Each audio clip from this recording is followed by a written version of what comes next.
This is a critique of a videotaped lecture entitled, quote, Nazi Attacks on the Talmud, Anti-Semitic Readings of Jewish Texts, which was given at Oxford University under the sponsorship of Chabad Lubavitch by Dr. Asaf Yedidya. The videotape was online at chabad.org as of St. Patrick's Day, March 2012.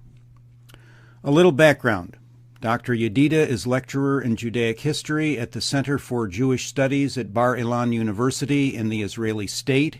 He is a fellow at Oxford University's Center for Hebrew and Jewish Studies. He is a former fellow at the Center for Holocaust Studies, Washington, D.C., and a former fellow at the International Institute for Holocaust Research at Yad Vashem in Jerusalem.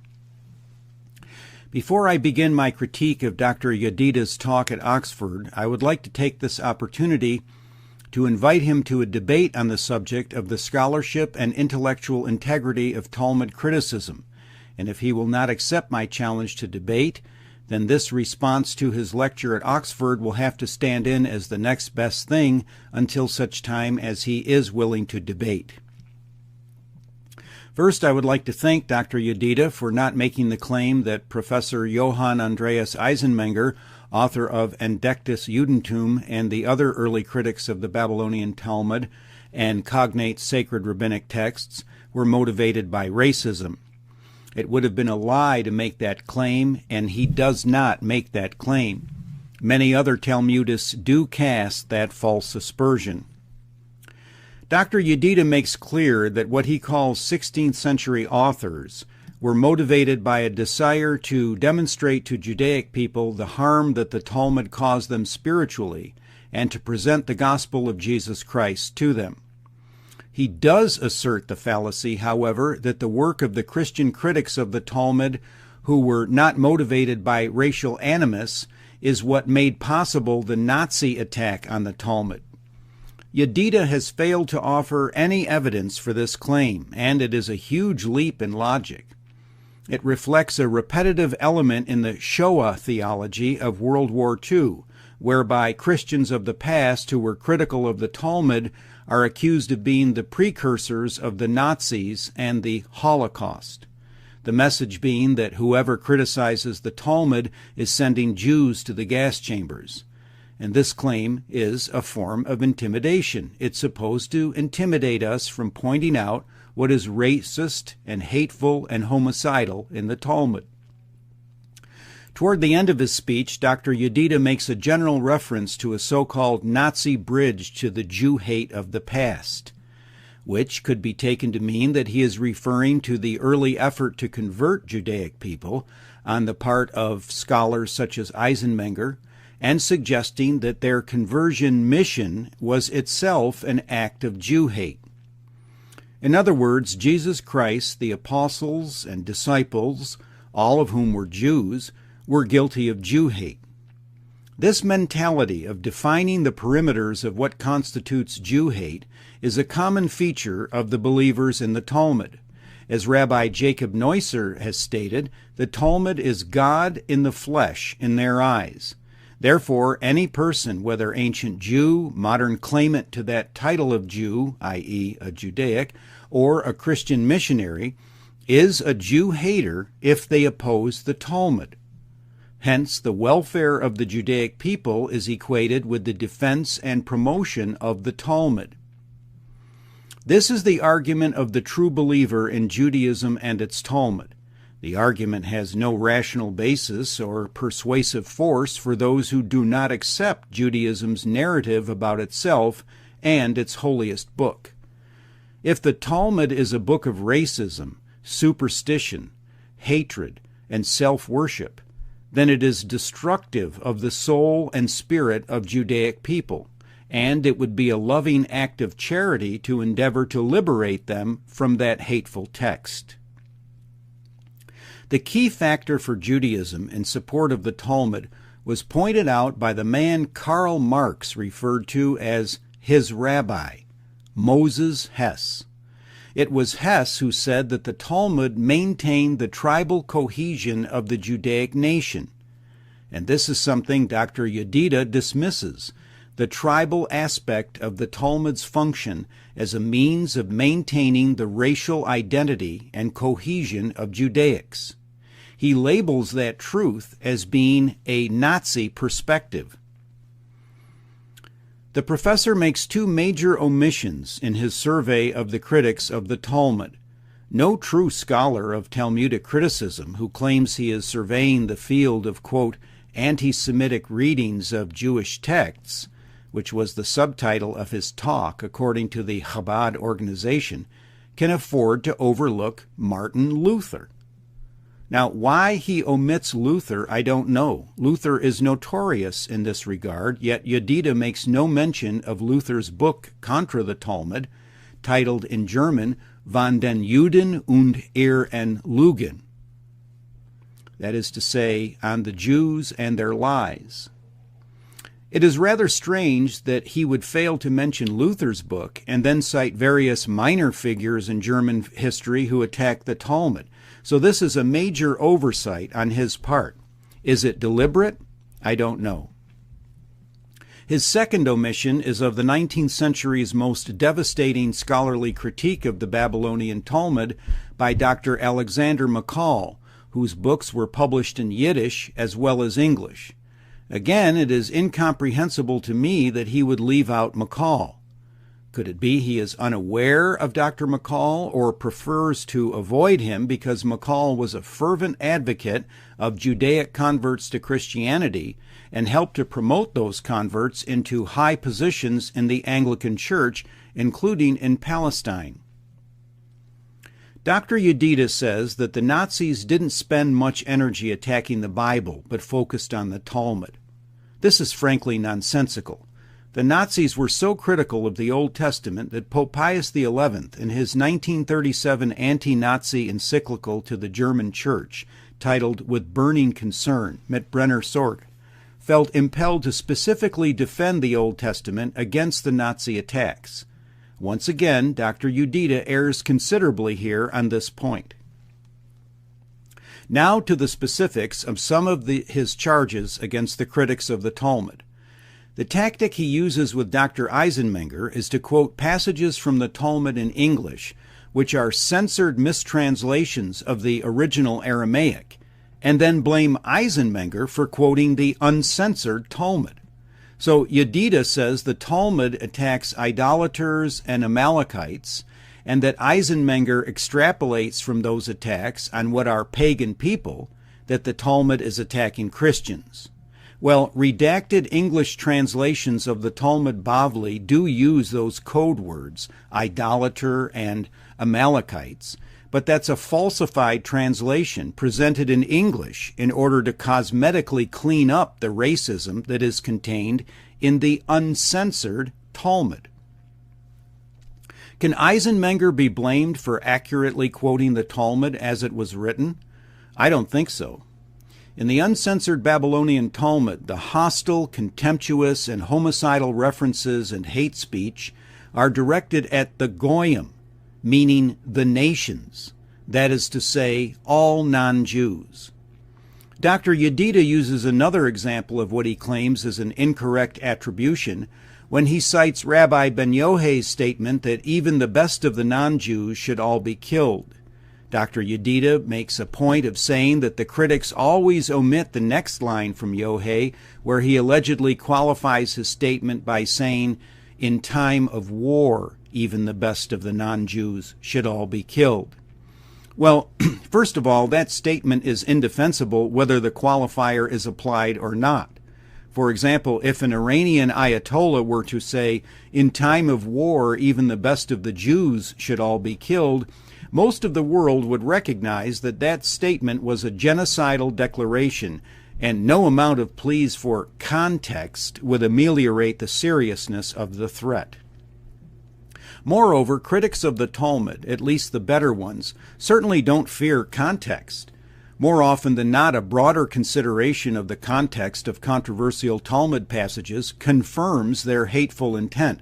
For example, let's take a different passage from Rabbi Ben Yohei's Uv, in which he states in Kedushin 66c, quote, the best of the Gentiles kill him. The best of snakes smash its skull. The best of women is filled with witchcraft." End quote. What kind of propaganda is Dr. Yedidya going to mount in defense of Rabbi Yohei's misogyny, his advocacy of murder of Gentiles, and the comparison of women and Gentiles with snakes?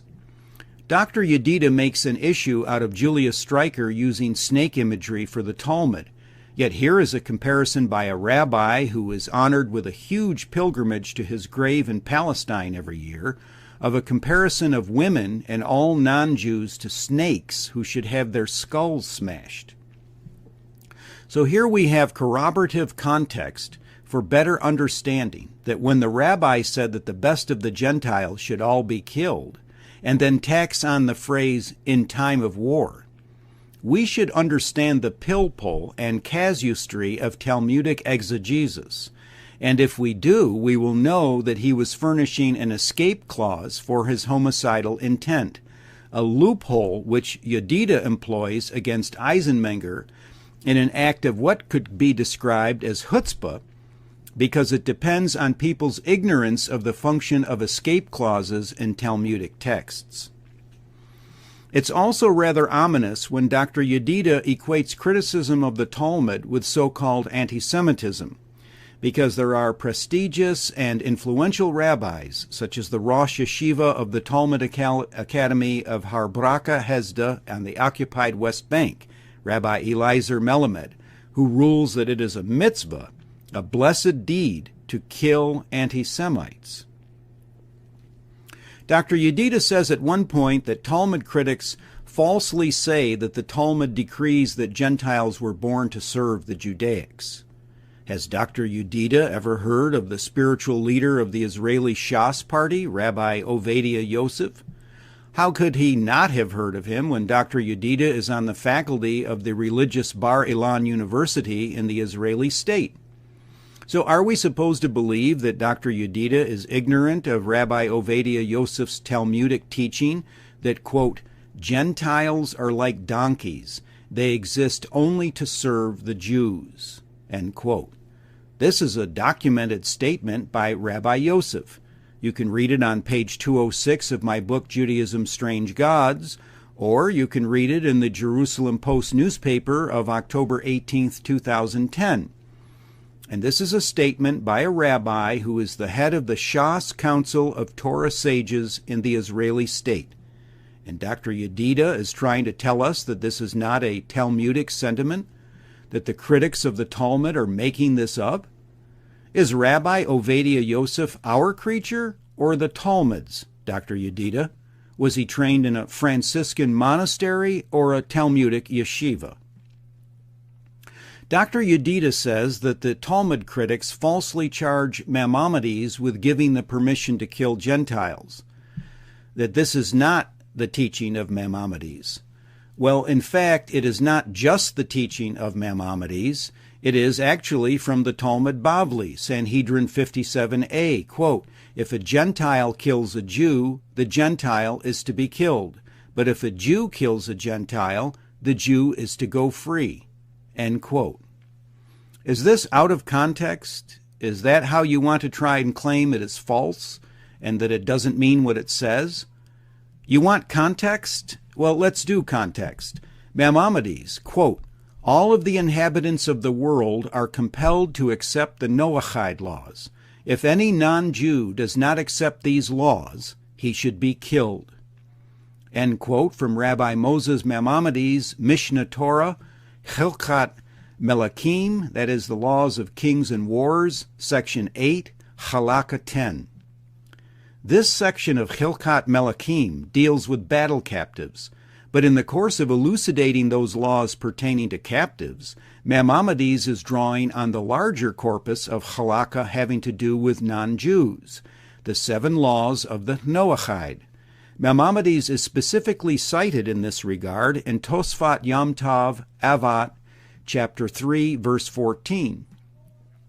The call to execute all those among the nations, in other words, the Goyim, who do not accept the Noahide laws, not just those who are prisoners of war, is indubitably present in Chilkat Melachim, section 8, Halakha 10. In the year 2012, that killing may occur in Palestine with impunity, where the Israelis are supreme. In Europe and America, Judaic executions of those who worship Jesus Christ as God or otherwise refuse to submit to the Noahide laws cannot take place at this time. This is due to the fact that Maimonides decreed that killings of obstreperous non-Jews can only occur in those places where, quote, the hand of Israel is powerful over them, end quote. In other words, where Judaic supremacy is complete. And that supremacy is not yet complete in the West, as it is in Palestine. The Talmud and the Talmudic mentality is very destructive of the ethics and spirituality of those who accept the Talmud, endorse the Talmud, and obey the halakha derived from it. And unlike the Nazis, I say this has nothing whatsoever to do with race. It has to do with an ideology that can infect the Gentile as profoundly as any Sephardic or Khazar. George W. Bush, President of the United States in the past, came from what could be called a blue blood family of WASP aristocrats, and yet his mind was steeped in a Talmudic worldview and praxis as much as any Chabad rabbi. Whereas you have Judaic people such as Noam Chomsky, Norman Finkelstein, Henry Herskovitz, Alfred Lilienthal, Gilad Atzmon, Israel Shahak, and many others like them who are charitable, decent, possessed of ethical concern for all human beings, equally before the law, without regard to race or religion. If you say the law should treat everyone equally, without regard to race, you have violated the most fundamental precepts of the Babylonian Talmud. Dr. Yedidya points the finger at Nazi ideology. I say there is no more virulent Nazi ideology on earth than the doctrine of the Talmud. Jesus Christ did not oppose any race. He was confronted by a negativity, a hatred which was spiritual and ideological, not racial. And he himself issued a death sentence to that ideology. His death sentence on the ideology of the Pharisees was and is love. He loved his enemies. To the Talmud, that is treason and insanity. To the Christian, it is our duty, our weapon, and what separates us from the ideology of rabbinic Talmudism. If you desire to learn more, you can study my book, Judaism Discovered, which is available on Amazon as an electronic Kindle book, or you can read Judaism's Strange Gods, which was published in 2011 and is a shorter and easier to read paperback book, and it is in print in hard copy. I'm Michael Hoffman. Thank you for giving me your time and hearing the other side of the Talmud debate.